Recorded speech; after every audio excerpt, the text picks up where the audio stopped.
আজ আমরা শুনব তাও তে চিংয়ের 15 নম্বর সূত্র।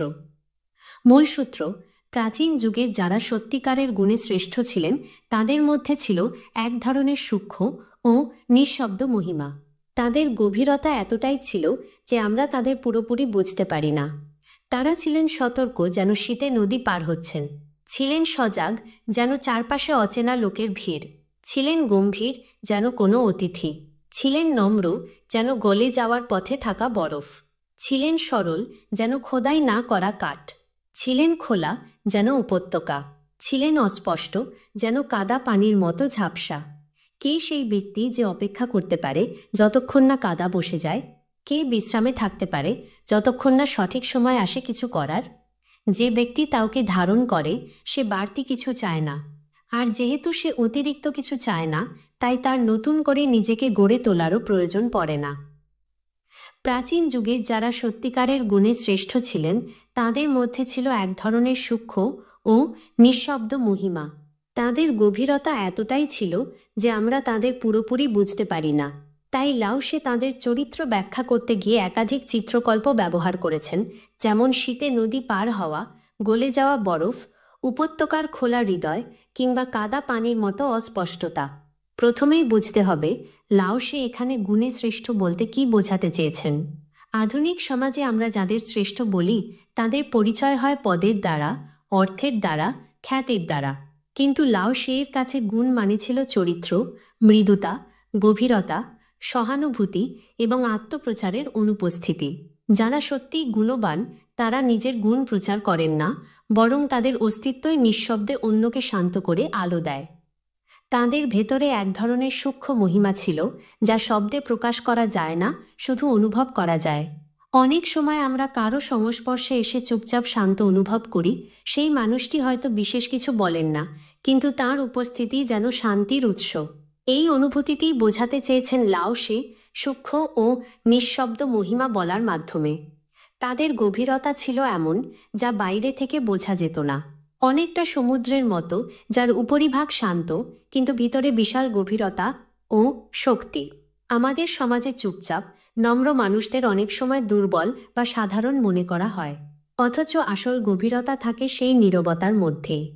লাওসে বলছেন সেই জ্ঞানীরা ছিলেন সতর্ক, যেমন শীতে কেউ নদী পার হন, এক পা ফেলার আগেই ভেবে নেন পরের পা কোথায় পড়বে, কারণ বরফের নিচে কখনো ফাঁকা, কখনো ভাঙন। জীবনও তেমনি, একটা ভুল সিদ্ধান্ত অনেক সময় বড় বিপদ ডেকে আনতে পারে। তাই জ্ঞানীরা প্রতিটি কাজ করেন বিবেচনা করে, প্রতিটি কথা বলেন উপলব্ধি করে। তারা ছিলেন সজাগ, যেমন আমরা থাকি যখন অপরিচিত লোকের মাঝে থাকি।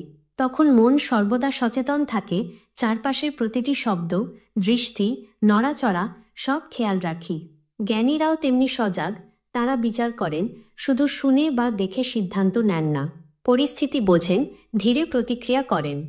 তাদের গাম্ভীর্য ছিল অতিথির মতো।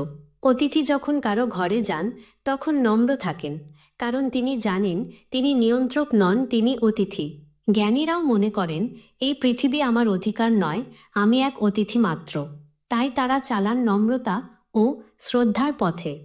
তারা ছিলেন নম্র, যেন গলে যাওয়া বরফ। বরফ যখন গলতে থাকে তখন তার মধ্যে থাকে আত্মসমর্পণ, নরমতা। সে জোর করে জমে থাকতে চায় না। জ্ঞানীরাও তেমনি জোর করে কিছু ধরে রাখেন না, না মত, না দম্ভ, না সম্পর্ক। তারা জানেন সবই ক্ষণস্থায়ী, তাই তারা প্রতিরোধ করেন না, গ্রহণ করেন। তারা ছিলেন সরল, যেমন খোদাই না করা কাঠ, এখনও যার মধ্যে আছে প্রকৃতির নিজস্ব রূপ। কোনো সাজ, কোনো চিহ্ন নেই, এমন কাঠে আছে সম্ভাবনা, আছে প্রাকৃতিকতা। জ্ঞানীরাও এমনই, তারা নিজেকে সাজান না, মুখোশ পরেন না, যেমন আছেন তেমনই থাকেন। তাদের মন ছিল খোলা, উপত্যকার মতো। উপত্যকা সব কিছু গ্রহণ করে, জল, হাওয়া, আলো, বৃষ্টি, কিন্তু নিজেকে প্রচার করে না। জ্ঞানীরাও তেমনি, তারা মন খুলে অন্যকে শোনেন, ধারণ করেন, কিন্তু অন্যের উপর নিজেদের চাপিয়ে দেন না। তাদের ব্যাখ্যা করতে গিয়ে লাওসে বলেন তারা ছিলেন অস্পষ্ট কাদাপানির মতো। অনেকেই ভাবেন এই অস্পষ্টতা দুর্বলতা, কিন্তু লাওসে এর মতে গভীরতা সবসময় পরিষ্কার হয় না। যেমন কাদা পানির নিচে কি আছে প্রথমে বোঝা যায় না, তেমনি জ্ঞানীর মন, চিন্তা, অনুভব, উপলব্ধিও বাইরে থেকে ধরা যায় না। এরপর লাওসে একটি দারুণ প্রশ্ন রাখেন, কে সেই ব্যক্তি যে অপেক্ষা করতে পারে যতক্ষণ না কাদা বসে যায়? এই প্রশ্নের মধ্যে লুকিয়ে আছে গভীর তাওবাদী শিক্ষা, ধৈর্য এবং নীরবতার শক্তি। একবার ভাবো, কাঁচের গ্লাসে কাদা পানি আছে। তুমি যদি সেটাকে নাড়ো না, তাহলে কিছুক্ষণ পর ময়লা নিচে বসে যায় আর উপরের জল স্বচ্ছ হয়ে ওঠে। কিন্তু তুমি যদি বারবার নাড়ো, তাহলে কাদা উপরে ঘোরে, জল ঘোলা হয়ে যায়। মানুষের মনও তাই, যত বেশি চিন্তা করি, যত বেশি প্রতিক্রিয়া দিই, তত মন ঘোলাটে হয়ে ওঠে। চিন্তা ভাবনা থামালেই মনের জল পরিষ্কার হয়। কিন্তু কে ধৈর্য ধরতে পারে? কে অপেক্ষা করতে পারে?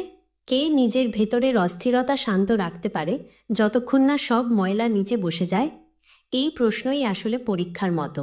তুমি যদি নিজেকে স্থির রাখতে পারো, যদি অপেক্ষা করতে পারো, যদি মনের মধ্যে না নেড়ে তাকে বসতে দাও, তাহলেই তুমি সেই জ্ঞানীদের পথের একজন। শেষে লাওসে বলেন, যে ব্যক্তি তাওকে ধারণ করে সে বাড়তি কিছু চায় না। আর যেহেতু সে অতিরিক্ত কিছু চায় না, তাই তার নতুন করে নিজেকে গড়ে তোলারও প্রয়োজন পড়ে না। এটাই তাওবাদী দর্শনের সার। যেখানে কোনো চাহিদা নেই, সেখানে জয় পরাজয় নেই। যেখানে কোনো প্রচেষ্টা নেই, সেখানে হারানোর কিছু নেই। যেখানে সব কিছুকে গ্রহণ করা হয়, সেখানে নিজের মধ্যে শান্তি জন্ম নেয়। এভাবেই এক এক করে তাও পথ খুলে যায়, নিঃশব্দে, ধীরে, গভীরভাবে। আমরা যখন চিন্তায়, আবেগে, রাগে, লোভে, দুঃখে বেশি নাড়া দিই, তখন আমাদের মন ঘোলাটে হয়ে যায়। তখন স্পষ্ট কিছু দেখা যায় না, বোঝাও যায় না, সিদ্ধান্ত নিতে পারি না, ঠিক ভুল আলাদা করতে পারি না, সম্পর্ককে বুঝতে পারি না, পরিস্থিতিকে গ্রহণ করতে পারি না। তখন আমাদের কাঁদা মেশানো মন শুধু ঝাপসা করে তোলে আমাদের জীবনকে। এই অবস্থায় লাওসে বলেন, অপেক্ষা করো, স্থির থাকো, দেখো কেমন করে সত্য নিজে থেকে ধরা দেয়। এটা শুধু একটা দার্শনিক কথা নয়, বরং জীবনের গভীর বাস্তবতা। ধরো, কারো সঙ্গে তোমার সম্পর্ক খারাপ হয়েছে, তুমি আহত হয়েছ, রাগে ফুঁসছ, অথবা অফিসে তোমার বস তোমাকে অন্যায়ভাবে অপমান করেছেন। তুমি অবিচার বোধ করছো, কিংবা তুমি ভুল বুঝেছ কাউকে, অথচ সেটা তোমার তখন মনে হয়নি। এমন অবস্থায় বেশিরভাগ মানুষ সঙ্গে সঙ্গে প্রতিক্রিয়া দেখায়। কেউ রেগে যায়, কেউ মুখের ওপর বলে দেয়, কেউ সম্পর্ক ভেঙে দেয়, কেউ নিজেকে গুটিয়ে নেয়। কিন্তু এতে মন আরও বেশি ঘোলা হয়ে যায়, পরিস্থিতি আরও জটিল হয়। কেউ কারো মন বোঝে না, কেউ কাউকে উপলব্ধি করে না। কিন্তু তুমি যদি কিছুক্ষণ চুপ করে থাকো, একটু সময় দাও, নিজের ভেতরে স্থির হও, তবে একসময় নিজে থেকেই বোঝা যাবে কোনটা আসলে ভুল ছিল, কোনটা শুধুই মুহূর্তের রাগ, আর কোনটা সত্যিকারের ভুল বোঝাবুঝি। তাই জ্ঞানী সেই ব্যক্তি যিনি অপেক্ষা করতে জানেন। অপেক্ষা মানে দুর্বলতা নয়, এটা ভেতরের দৃঢ়তার পরিচয়। আজকের সমাজ আমাদের শেখায়, মতো দাও, চুপ থেকো না, যা মনে আসে তাই বলো, ফিল করো, এক্সপ্রেস করো। এই সংস্কৃতি আমাদের মনের গ্লাসটাকে সারাক্ষণ নাড়িয়ে যাচ্ছে। ফলে মন পরিষ্কার হচ্ছে না, বরং দিনের পর দিন আরও ঘোলা হয়ে উঠছে। যার ফলাফল মন অস্পষ্ট, সিদ্ধান্ত ভুল, সম্পর্ক ভেঙে যাওয়া, দুঃখ, হতাশা, মানসিক অস্থিরতা। লাওসি বলছেন, অপেক্ষা করো, কাদা নিজে থেকেই বসে যাবে, মন নিজেই পরিষ্কার হয়ে যাবে। এভাবে যে শিক্ষা আসে তা কেবল মনের ব্যাপারে নয়, কাজের ক্ষেত্রেও সমানভাবে প্রযোজ্য। লাওসে বলেন, কে বিশ্রামে থাকতে পারে যতক্ষণ না সঠিক সময় আসে কিছু করার? এই লাইনটি তাও দর্শনের কাজ সংক্রান্ত দৃষ্টিভঙ্গির মূল চাবিকাঠি। আমাদের এই আধুনিক সময় একটা অদ্ভুত তারা তৈরি হয়েছে, কিছু না করলে পিছিয়ে পড়ব, নিজেকে প্রমাণ করতে হবে, সবাই কিছু করছে, আমিও কিছু করি। এই ব্যাকুলতা থেকেই মানুষ ভুল সিদ্ধান্ত নেয়, অস্থির হয়ে পড়ে, হতাশ হয়ে যায়। তাওতে চিং আমাদের শেখায়, সব কিছুর একটা সময় আছে। কাজ করো যখন সময় আসবে, বিশ্রাম নাও যখন কিছু না করার সময়। একটা গাছ কখনো জোর করে বড় হতে চায় না, সে নিজের মতো করে বাড়ে। নদী জোর করে সাগরে পৌঁছাতে চায় না, কিন্তু ধৈর্যের সঙ্গে নিজের স্রোতে ভেসে যায়, একদিন ঠিকই পৌঁছে যায়। তেমনি জ্ঞানীরা জানেন, যে কোনো কাজ করার জন্য একটা সঠিক সময় আসে। সেই সময় আসার আগে কাজ করতে গেলে সেটা শুধু কষ্ট বাড়ায়, ফল দেয় না। লাওসে আরও বলেন, যে ব্যক্তি তাওকে ধারণ করে সে বাড়তি কিছু চায় না। এখানে তাও বলতে বোঝানো হয়েছে জীবনের সেই স্বাভাবিক, সহজ, জোরহীন স্রোত যা নিজেই নিজের পথে এগোয়। তাও কোনো জোর করে না, কোনো প্রতিযোগিতায় নামে না। তাও মানে সেই প্রবাহ যেখানে জিনিসগুলো তখনই ঘটে যখন তারা ঘটার মতো পরিপক্ক হয়। তাওকে ধারণ করা মানে জীবনের সত্যকে বোঝা, নিজের সীমাবদ্ধতা মেনে নেওয়া এবং জয় পরাজয়, লাভ লোকসান, প্রশংসা অপমান সব কিছুকে একই দৃষ্টিতে দেখা। যারা তাওকে অনুসরণ করেন তারা আরও পাওয়ার পেছনে ছোটেন না। তারা জানেন যা সত্যিই প্রয়োজন তা নিজে থেকেই আসবে। তাই তারা বাইরের বাহুল্য চায় না, কারণ তারা ভেতরে পূর্ণ। যেহেতু সে অতিরিক্ত কিছু চায় না, তাই তার নতুন করে নিজেকে গড়ে তোলারও প্রয়োজন পড়ে না। এই লাইনটি তাওবাদী দৃষ্টিভঙ্গির চরম অবস্থান প্রকাশ করে। আজকের মানুষ কেমন? সে প্রতিদিন চেষ্টা করছে নিজেকে প্রমাণ করার, নিজেকে সাজানোর, বদলানোর, বিক্রি করার। সোশ্যাল মিডিয়ায় নিজের ছবি, নিজের জীবনের গল্প, নিজের কৃতিত্ব সব কিছু তুলে ধরে বলছে, দেখো আমি কে। অথচ এই চেষ্টার পেছনে আছে এক গভীর শূন্যতা। লাও সে বলছেন, যিনি নিজেকে বোঝেন তিনি জানেন নিজেকে প্রমাণ করার দরকার নেই। তিনি মঞ্চে ওঠেন না, কিন্তু তিনি আলোর উৎস হন। তিনি চিৎকার করেন না, কিন্তু তার উপস্থিতি প্রশান্তি আনে। তিনি নিজের অস্তিত্ব নিয়ে যুদ্ধ করেন না, কারণ তিনি জানেন আমি আছি, এটাই যথেষ্ট। এই দর্শন আমাদের এক নিঃশব্দ যুগে ফিরিয়ে নিয়ে যেতে চায়, যেখানে আত্মপ্রকাশ নয় আত্মবোধান, যেখানে প্রতিযোগিতা নয় সহমর্মিতা, যেখানে প্রতিক্রিয়া নয় ধৈর্য, যেখানে নিজের ইচ্ছার জোর নয় গ্রহণ করার শক্তি। এই দৃষ্টিভঙ্গি আমাদের শেখায় জীবনে সব কিছু একসঙ্গে পাওয়া যায় না এবং সব পাওয়াটাও দরকার নেই। আমরা আজ এমন এক যুগে বাস করছি যেখানে তথ্যের অভাব নেই, কিন্তু জ্ঞানের অভাব চরম। সবাই কথা বলছে, কিন্তু কেউ শুনছে না। সবাই নিজের গুরুত্ব প্রমাণ করতে চাইছে, কিন্তু কেউ নিজের ভেতরের সত্যকে জানে না। আমরা মুখে বলি আত্ম উন্নয়ন, কিন্তু আসলে তা হয় বাহ্যিক উন্নয়নের চেষ্টা, মন আর স্পর্শ পায় না। এই দৌড়ের মধ্যে আমরা গভীর মানুষদের আর চিনে উঠতে পারি না, কারণ আমরা আজ চেহারা দেখি, চরিত্র নয়। আমরা শব্দ শুনি, কিন্তু নিঃশব্দতার অর্থ বুঝি না। লাও শের এই সূত্র যেন আমাদের এক আয়নার সামনে দাঁড় করিয়ে দেয়। এই আয়নায় আমরা দেখতে পাই আমাদের উল্টো পৃথিবী। এক তরুণ প্রতিদিন ইনস্টাগ্রামে ছবি দিচ্ছে, ফিল্টারে নিজের মুখ পাল্টাচ্ছে, স্টোরি দিচ্ছে, মোটিভেশনাল কোট লিখছে। সে ভাবছে আমি নিজেকে প্রকাশ করছি, কিন্তু তার ভিতরে যে গভীর শূন্যতা সেটা সে বুঝতে পারছে না। লাও শের জ্ঞানীরা এসব কিছু করতেন না। তারা প্রচার করতেন না, নিজেদের বোঝাতে চাইতেন না, দৃষ্টি আকর্ষণ করতে চাইতেন না, কারণ তারা জানতেন সত্য কখনো প্রচার চায় না। আলো কখনো বলে না আমি জ্বলছি, সে শুধু আলো দেয়। আজকে সম্পর্কগুলোতে সতর্কতা আর নম্রতা কোথায় হারিয়ে গেছে? এখন সম্পর্ক তৈরি হয় হঠাৎ আকর্ষণে, তারপর তৈরি হয় প্রচুর প্রত্যাশা, তারপর আসে বিরক্তি, ভুল বোঝাবুঝি এবং একসময় সম্পর্ক ভেঙে যায়। কারণ আমরা দ্রুত সম্পর্ক তৈরি করি, কিন্তু গভীরতা তৈরি করি না। আমরা অনুভব করি কম, প্রতিক্রিয়া দিই বেশি। লাও সে এইসবের বাইরে নিয়ে যান আমাদের। তিনি শেখান স্থিরতা, ধৈর্য, গভীরতা। তিনি বলেন অপেক্ষা করো, সত্য নিজেই আসবে। কিছু করো না, তাও নিজেই কাজ করে দেবে। এই শিক্ষা কঠিন, কিন্তু এই পথই আমাদের শান্তি, সত্য ও সত্যিকার জ্ঞানের দিকে নিয়ে যায়। তাওবাদী শিক্ষায় আত্ম উন্নয়ন একটানা কোনো বাহ্যিক চর্চার ফল নয়, বরং এটি এক ধরনের ধীর এবং নিঃশব্দ অভ্যন্তরীণ রূপান্তর। লাও সে এর দৃষ্টিতে আত্ম উন্নয়নের মূলে আছে নিজেকে জানা, নিজের মনকে বোঝা, প্রতিক্রিয়ার পরিবর্তে উপলব্ধি করা। তিনি বলতেন প্রতিটি সম্পর্ক, প্রতিটি পদক্ষেপ যেন নদী পার হওয়া খুব সাবধানে নিতে হয়, কারণ একটুও ভুল মানেই ডুবে যাওয়া। তাই সচেতন থাকা, শব্দের আগে নীরবতা রাখা, ইগোর আগে নম্রতা রাখা, এটাই ছিল তাদের দর্শন। আজকের কর্মজীবনে অপেক্ষা মানে যেন পিছিয়ে পড়া। আমরা ভাবি সবসময় কিছু না করলে আমরা কিছু হারিয়ে ফেলছি, কিন্তু লাও সে বলেন বিশ্রাম মানে অলসতা নয়, বরং নিজের ভিতরে প্রস্তুত হওয়া। তাও অনুসারীরা জানেন সবচেয়ে বড় শক্তি হলো সময় বোঝার ক্ষমতা। তারা জোর করে কিছু ঘটায় না, বরং উপযুক্ত সময় পদক্ষেপ নেয়, কারণ তারা জানে প্রাকৃতিক স্রোতকে বাধা দিলে সে ক্ষয় ডেকে আনে। তাই কর্মজীবনে তাদের মনোভাব এমন, নীরবভাবে কাজ করো, ফলাফল আপনিই বলবে। আজকের যুগে আত্ম উন্নয়নের ধারণা হয়ে উঠেছে একটি প্যাকেজ: ভোর 5টায় ওঠা, বই পড়া, ভিডিও দেখা, বাহ্যিক নিয়মে নিজেকে সাজানো। কিন্তু লাও শের দৃষ্টিতে আত্ম উন্নয়ন মানে এইসবের বাইরের কিছু নিজেকে অনুভব করা, নিজের চাওয়া থেকে সরে আসা নিজের মনকে শান্ত করা।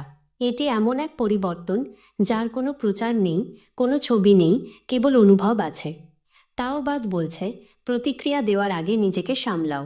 মনের কাদা জল যখন ঘোলা হয় তখন কিছু না করে বসে থাকাই সবচেয়ে বুদ্ধিমানের কাজ। এতে দেখা যায় সেই জল আবার স্বচ্ছ হয়ে উঠছে। এই চর্চা আমাদের শেখায় চুপ থাকা কোনো দুর্বলতা নয়, বরং সেটাই বাস্তবিক জ্ঞান ও স্থিতির দিশা। নদীর মতো হওয়া মানে নিজের পথে চলা, জোর না করা, প্রতিক্রিয়া না দিয়ে প্রবাহমান থাকা। কেউ আঘাত দিলে জবাব না দিয়ে নিজেকে সরিয়ে রাখা, চুপচাপ বোঝা, এটাই শক্তি। যেমন নদী নিচ দিয়ে চলে তাই সে জীবন দেয়, তেমনি নম্রতাই আমাদের চারপাশে শান্তি নিয়ে আসে। আমরা আজকাল সব কিছু প্রমাণ করতে চাই। সামাজিক মাধ্যমে, অফিসে, সম্পর্কেও আমরা বারবার ভাবি আমাকে যেন ছোট ভাবা না হয়। অথচ প্রতিবার নিজেকে বোঝাতে গেলে আমরা শান্তি হারাই। তাও বলছে, তুমি কে তা জানাতে হয় না, শুধু জানলেই হয়। এটাই প্রকৃত আত্মবিশ্বাস। তাও দর্শনের আরেকটি গভীর শিক্ষা হল মনকে উপত্যকার মতো খোলা রাখা, মানে নিজের মধ্যে জায়গা রাখা। মতবিরোধ শুনতে পারা, রাগ না করে বোঝার চেষ্টা করা, অন্যের কথা ফিরিয়ে না দেওয়া। কারণ প্রতিক্রিয়ার চেয়ে গ্রহণ অনেক বেশি শক্তিশালী। সময় বোঝার চর্চাও তার মূল শিক্ষা। হুট করে প্রতিক্রিয়া না দিয়ে অপেক্ষা করা, চিন্তা করা, এটাই কি সময়? আমাদের অনেক ভুল শুধুমাত্র তাড়াহুড়োয় ঘটে। একটু থামলেই দেখা যায় সঠিক সিদ্ধান্ত সহজ হয়। ধীরে ধীরে আত্মবিশ্বাস গড়ে ওঠে, কারণ ভেতরটা স্থির হয়। এই পথ সহজ নয়, কিন্তু গভীর। নিজের কাছে প্রতিদিন প্রশ্ন করা, আমি কি অকারণে কথা বলে ফেললাম? আমি কি নিজের শান্তির বদলে কিছু প্রমাণ করতে চাইলাম? আমি কি নিজের তুলনা করলাম অন্যের সঙ্গে? আমি কি কাউকে মন দিয়ে শুনলাম? আমি কি শুধু বসে থেকে নিজের মনটাকে একটু থামতে দিলাম? এই প্রশ্নগুলো ধীরে ধীরে নিজের অজান্তেই তোমার ভিতরকে বদলে দেবে। তাও মানে বড় পরিবর্তনের চিৎকার নয়, বরং একটা নীরব বিপ্লব। একদিন সকালে ঘুম থেকে উঠে তুমি হঠাৎ বুঝবে তুমি আগের মতো আর নও। শুধু একটানা নিজেকে বোঝার চেষ্টাতেই তোমার মধ্যে ঘটে গেছে গভীর এক পরিবর্তন। তুমি আর কারো মতো হতে চাও না, তুমি শুধু নিজে হতে চাও। এটাই তাও। তাওতে চিং বলে, আত্ম উন্নয়ন মানে সাজানো নয়, খোলা হওয়া। প্রমাণ নয়, উপলব্ধি। জোর করে নেওয়া নয়, ধৈর্যের সঙ্গে গ্রহণ করা। এই পথটাই তোমাকে পরিপূর্ণ করে তোলে, নীরবভাবে, ধীরে, গভীরভাবে। অফিসে যেখানে সবাই আধিপত্য দেখাতে চায়, তাও অনুসারী সেখানে শান্ত থেকে নিজের কাজ করে যায়। সে নিজের সাফল্য নিয়ে চিৎকার করে না, কারণ সে জানে তার কাজই বলবে তার হয়ে। সে সহকর্মীদের সাহায্য করে, প্রতিযোগিতা না করে সহাবস্থান গড়ে তোলে। বস তাকে বিশ্বাস করে, সহকর্মীরা তাকে পছন্দ করে, এই শান্ত নির্ভরযোগ্য উপস্থিতির জন্য। পরিবারে তার পথ মানে ইগোর জায়গায় নম্রতা। কথা না বলেই সম্পর্ক টিকিয়ে রাখা। মা বাবা, সন্তানদের প্রতি শ্রদ্ধা নিয়ে কথা বলা। মতের মিল না হলেও একতরফা শান্তির চেষ্টা। কারণ এক পক্ষ শান্ত থাকলে সম্পর্ক ভাঙে না, বরং তাতে পরিবারে ভারসাম্য ফেরে। সমাজে যেখানে সবাই নিজের পরিচয় প্রমাণ করতে ব্যস্ত, সেখানে তাও অনুসারী হাসে, কারণ সে জানে সে কে তা অন্যের মতে বদলায় না। কেউ তাকে ছোট করলে সে প্রতিশোধে যায় না, কেউ তর্ক করলে সে সরে যায়, কারণ সে জানে শক্তি সঞ্চয় মানে প্রতিক্রিয়া না দেওয়াও এক ধরনের বুদ্ধিমত্তা। তাও একজন সাধারণ মানুষকে অসাধারণ করে তোলে তার নীরবতার মধ্য দিয়ে। সে কাউকে ছোট না করে বড় হয়, কাউকে হারিয়ে নয়, নিজেকে জেনে জয়ী হয়। তাও তাকে শেখায় কিছু না করেও অনেক কিছু ঘটানো যায়, শুধু মনটাকে থামাতে হয়।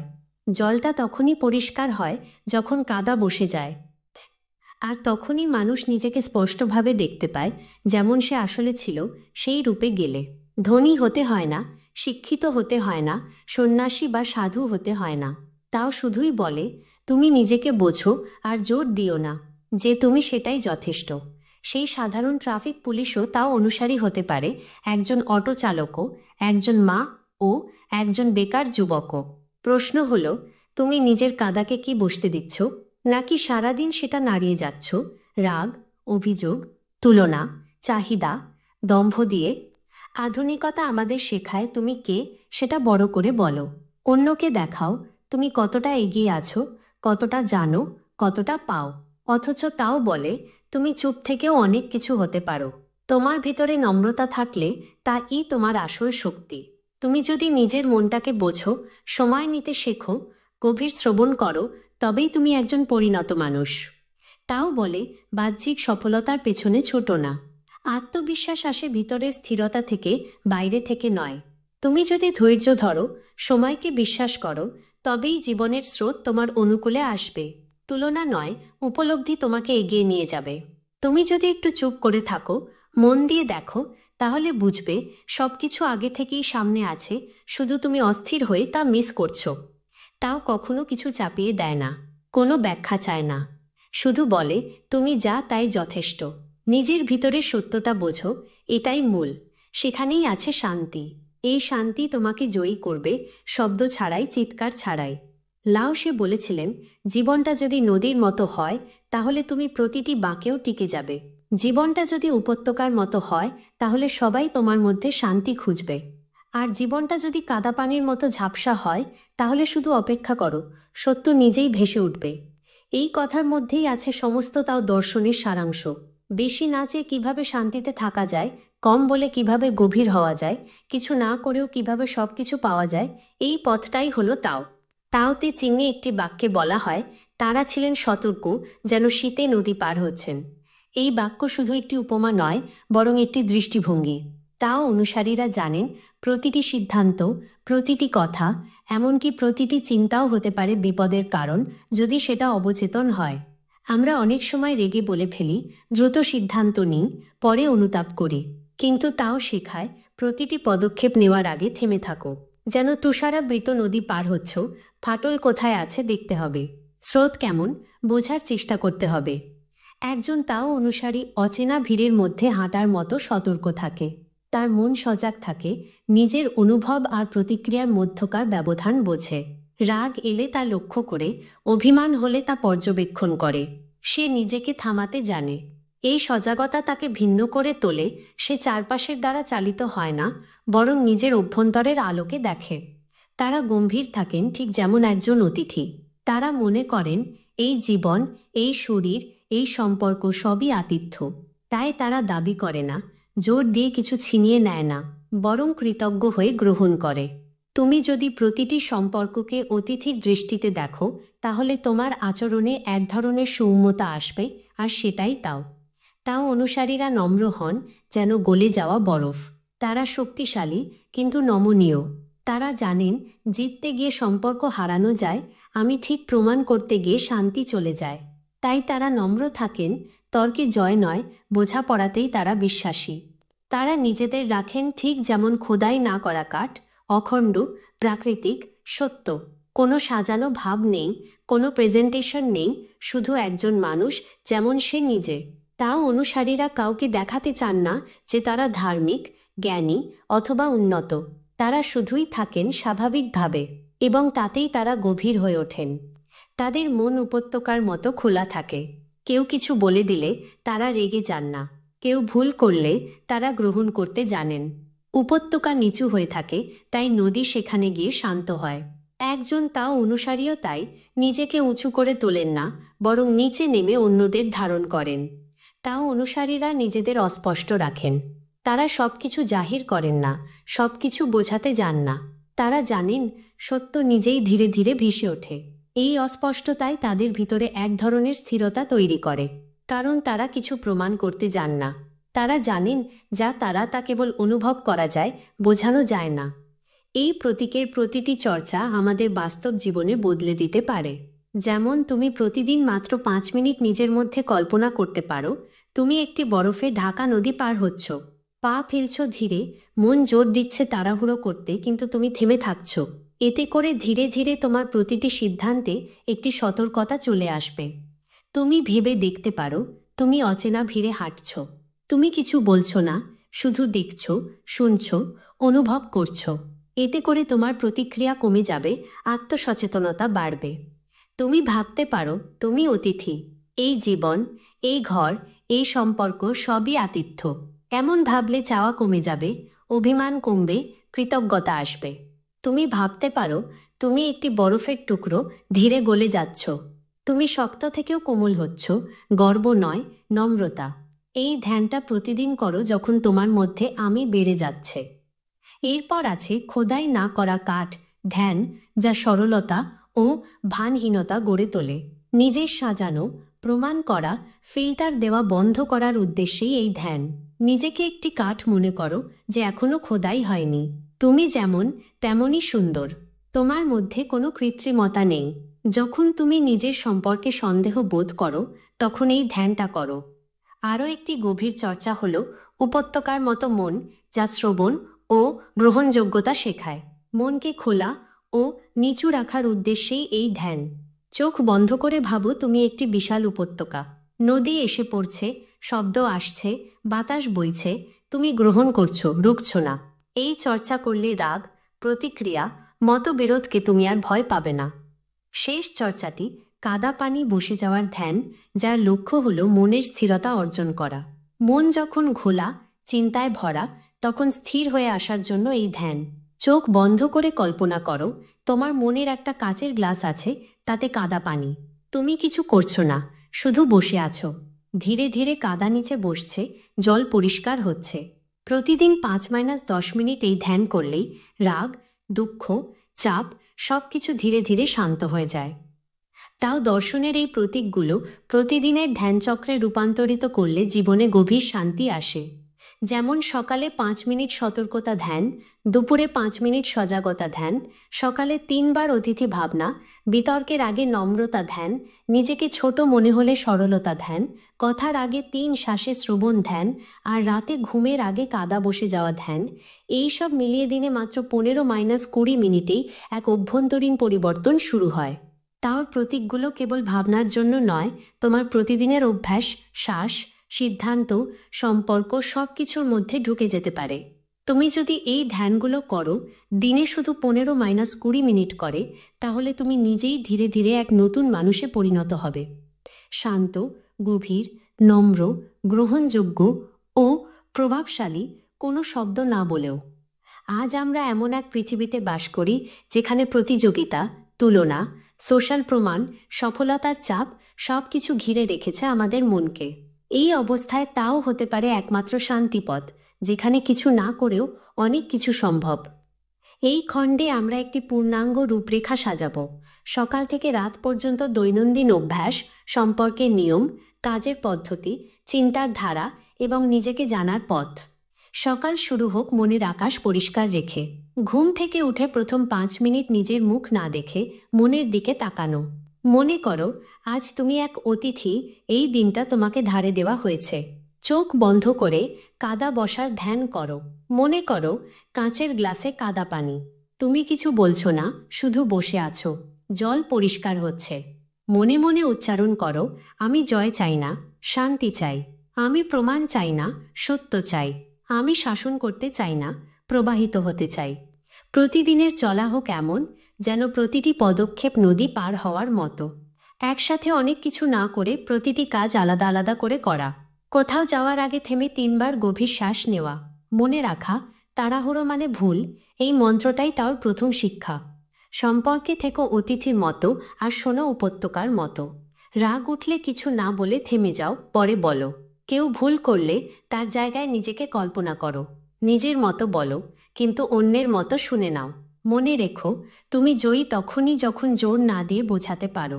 তুমি শান্ত তখনই যখন বোঝাতে না পারলেও রাগ করো না। চিন্তার অভ্যাস হোক খোদাই না করা কাঠের মতো। অহেতুক যুক্তিতর্কে না জড়িয়ে থাকা, নিজের ভাবমূর্তি নিয়ে কম চিন্তা করা আর অন্যের চোখে নিজেকে প্রমাণ করার চাহিদা ছেড়ে দেওয়া। কারণ যে নিজেকে আড়াল করে সে সবচেয়ে উজ্জ্বল হয়ে ওঠে। কর্মপদ্ধতিতে থাকুক কম করো, কিন্তু গভীর করো এই নীতি। নিজেকে একজন কর্মী ভাবা, মালিক নয়। কাজ শেষ হলেও আরও কিছু দেখাতে হবে, এই চিন্তা না করা। অন্যের প্রশংসা চাওয়ার বদলে নিজের শান্তিতে সুখ খোঁজা। মনে রাখা দরকার, বেশি করো না, বরং ঠিকটা করো। দ্রুত নয়, গভীর হও। দিন শেষে নিজেকে জিজ্ঞেস করো, আজ আমি কোথায় দ্রুত হই? আজ আমি কারো কথার প্রতিক্রিয়া দিতে গিয়ে শান্তি হারিয়েছি কি? আজ আমি নিজের সত্তাকে বুঝেছি, না সাজিয়েছি? আমি কি কাউকে বোঝাতে গিয়ে নিজেকে ক্লান্ত করেছি? আমি কি অপেক্ষা করতে পেরেছি, না কিছু করতে গিয়ে কাদা নাড়িয়ে ফেলেছি? এক বাক্যে তাও ভিত্তিক জীবনপথ, যা স্বাভাবিক তাই যথেষ্ট, যা শান্ত তাই শক্তিশালী। যা নম্র তাই টিকে যায়, যা ঝাপসা সেটাই গভীর। তাওতে চিংয়ের এই একটিমাত্র সূত্র, অধ্যায় 15, আমাদের বলে দেয় সম্পূর্ণ একটি জীবন কেমন হতে পারে। না চেয়ে সব পাওয়া, না বলেও সব বোঝানো, না দেখেও আলো হওয়া, এই হলো প্রকৃত তাওপন্থা। এই পথ কঠিন নয়, ধীরে, চুপচাপ, ধৈর্যের সঙ্গে চলতে হয়। গল্পের মানুষ নামহীন, কারণ সে তুমি আমি আমরা সবাই হতে পারি। সে কোনো বড় চাকরি করে না, সে খুব সাধারণ একজন, হয়তো একজন স্কুল শিক্ষক, অথবা একজন রিক্সাওয়ালা, হয়তো দোকান চালায়, কিংবা শুধু বাড়িতে বসে বই পড়ে। তবে তার জীবনের ভেতরে শুরু হয়েছে এক নীরব বিপ্লব। একসময় সে খুব রেগে যেত। কে কি বলল, কে অপমান করল, কে সম্মান দিল না, এসব নিয়ে ভিতরে আগুন জ্বলত। দিন শেষে সে খুবই ক্লান্ত থাকত, শরীর ক্লান্ত নয়, মন ক্লান্ত। একদিন রাতে হঠাৎ সে আয়নার সামনে দাঁড়িয়ে নিজেকে বলল, সবাইকে বোঝাতে গিয়ে নিজেকেই বুঝতে পারছি না। এক বন্ধুর কাছ থেকে সে শুনল এক বই আছে, নাম তাও তে চিং। খুব পাতলা একটা বই, কিন্তু এক একটা বাক্য যেন হাজার পাতার ভার বহন করে। সে পড়ল এক লাইন, তারা ছিলেন নম্র, যেন গলে যাওয়ার পথে থাকা বরফ। তার ভিতরে যেন কেমন একটা কিছু গলে গেল। সেই দিন থেকেই সে চুপ থাকতে শিখল। আগে যেসব কথায় সে প্রতিবাদ করত, এখন সে চুপ করে শোনে। আগে যেখানে সে হঠাৎ করে সিদ্ধান্ত নিত, এখন সে বলে, দেখি সময় কি বলে। একদিন তার খুব মন খারাপ ছিল। আগে হলে সে গান চালাত, বন্ধুকে ফোন করত, চা খেত, বিরক্ত হতো। কিন্তু এখন সে শুধু বসে থাকল, এক গ্লাস জলের দিকে চেয়ে। সে জানে কাদা জল নিজে থেকেই বসে যায় যদি তাকে নাড়ানো না হয়। প্রায় 1 ঘন্টা পরে তার মনে হালকা রোদ পড়ল, যেমন ঝড়ের পর আকাশ ফেটে রোদ আসে। তার স্ত্রী ছিল একটু রাগী। আগে সে মুখোমুখি লড়ত, যুক্তি দিত, পাল্টা বলত। এখন সে স্ত্রীর রাগের সময় চুপ করে শোনে। একদিন স্ত্রী বলল, তুমি পাল্টে গেছো, আগের মতো রাগাও না কেন? সে হেসে বলল, আমি পাল্টাইনি, আমি নিজেকে দেখতে শিখেছি। স্ত্রীর চোখে জল চলে এল। এত বছরেও এই কথা কেউ বলেনি। পাড়ার সবাই ভাবে এই মানুষটা কিছু চায় না। সে কাউকে ঠকায় না, কোনো দলের কথা বলে না, নেতা নয়, ফলোয়ারও নয়। কিন্তু তার চারপাশে এক অদ্ভুত শান্তি। ছোটরা তার পাশে বসে থাকতে চায়, বড়রা পরামর্শ নিতে আসে। কারণ সে কথা কম বলে, কিন্তু ঠিক জায়গায় বলে। যখন কেউ ভেঙে পড়ে, তখন শুধু বলে, এইটুকু সময় চুপ করে বসে থাকো, তুমি কিছু না করলে সব ঠিক হয়ে যাবে। একজন তার কাছে এসে বলল, আপনি তো কিছু বলেন না, কি করেন আপনি? সে হেসে বলল, আমি এখন আর নিজেকে বোঝাতে যাই না। যারা বুঝবে তারা প্রশ্ন করবে না, যারা বোঝে না তাদের বোঝানোর দরকার নেই। একদিন সকালে সে ঘুম থেকে উঠল। পাখির ডাক শুনল, চা বানালো স্ত্রীর জন্য, ছেলের স্কুলের ব্যাগ গুছিয়ে দিল, দোকান খুলল, এক গ্রাহককে হেসে বলল, সময় নিয়ে কথা বলুন। সারাদিন খুব সাধারণ কেটেছে, কিন্তু দিন শেষে তার মনে হলো আজও সে ছিল নিজের মধ্যে। কোনো ভান, কোনো দম্ভ, কোনো ক্লান্তি ছাড়াই। সে এখন কিছু নয়, না নেতা, না গুরু, না ফলোয়ার, না বক্তা। কিন্তু সে এক তাওর মানুষ, যে নদীর মতো নিচু দিয়ে বয়ে যায়, যে উপত্যকার মতো সবাইকে ধারণ করে, যে কাদা পানির মতো অপেক্ষা করে যতক্ষণ না সব বসে যায়। তুমি যদি খুঁজো তাহলে দেখতে পাবে তাওর মানুষ হয়তো তোমার পাশেই বসে আছে, বা হয়তো সেই মানুষটা তুমি। তাকে তুমি চিনতে পারবে না লোকের ভিড়ে, কারণ সে চেঁচায় না, সে কারো সামনে দাঁড়িয়ে প্রমাণ করে না, সে নিজের উপস্থিতিকে বিজ্ঞাপনের মতো ছড়ায় না। সে বসে থাকে নীরবে, ধৈর্য ধরে, অপেক্ষায়। সে জানে কাদা যেমন নিজের মতো বসে যায়, তেমনই জীবনও নিজের পথে নিজেই পরিষ্কার হয়ে যায়। সে জানে জল যেমন কখনো ছুরি হয়ে কেটে যায়, আবার কখনো নদী হয়ে বাঁচিয়ে তোলে, তেমনই নম্রতা হলো সবচেয়ে বড় শক্তি। তাকে দেখে তুমি ভাবতে পারো, এত কম কথা, এত কম চাহিদা, এত কম প্রকাশ, কিন্তু তার ভেতরে আছে এক অদৃশ্য আগুন, যা আলো দেয় কিন্তু পোড়ায় না। সে বলে না আমি জানি, সে চুপ করে বসে যেন শুনছে সৃষ্টির প্রতিটি শব্দ। সে বলে না আমি ভালো, সে নিজের মনকে শুধু জিজ্ঞেস করে, আজকে আমি সত্যি ছিলাম? সে কারো মুখ থেকে প্রশংসা আশা করে না, কারণ তার মুখে পড়ে থাকে এক আত্মজিজ্ঞাসার নীরবতা।